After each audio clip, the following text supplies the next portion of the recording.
Assalomu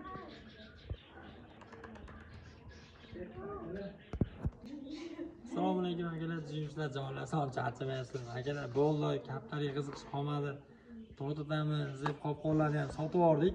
Tomoq ichi og'riyapti, to'g'ri tushunasizlar. Biqirla ovozim ham chiqmay qoldi. Mana qilib kelib tursa qanday yo'qotish mumkin? Qanday? Qopqonni kaptari bilan birga sotib yubordik, kaptari qaytib keldi, qopqoni yo'q.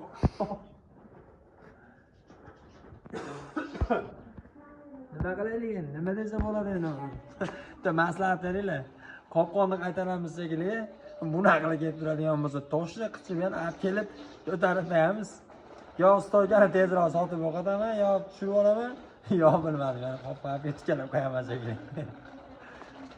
Qaranglar, 1 soatdan beri o'tiribmiz.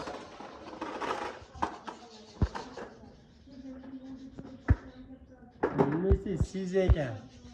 Ama yomon tiranardi ekan. Kesma hamma chotki kelgan ekan.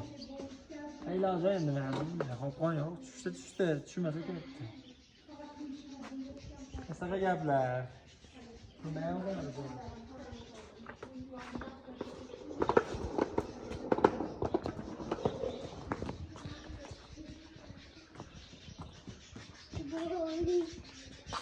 Tushirib olaylikmi akalar? Ha, aka. Hayda olaylik.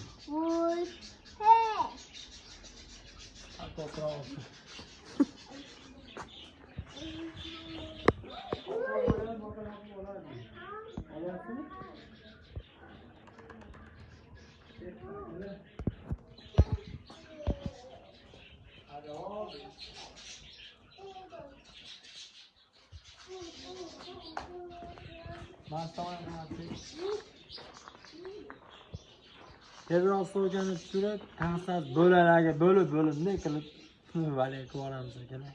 Bo'lmasam yana yot kelib, 1-2 yot kelib o'tiradigan bo'lsa, aniq kelib yana qopqon ko'tardan qilib. Nima deydi? Yana qiziq sochib ketib qoladi bo'lmasam. Avvallar sizga motorlar charchamaydi. Xullas, qoldi. Akalar, qiziquvchilarga miramir narx sotiladi.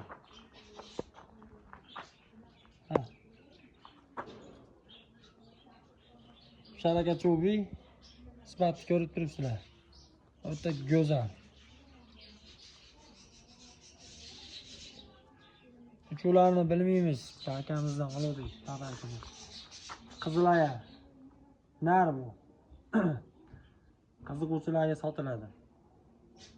Aloqa chiqarasizlar. Nomerlarimiz pastda qoladi akalar.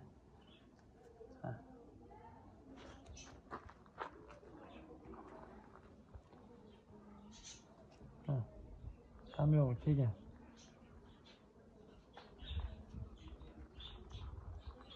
Tataga tashlab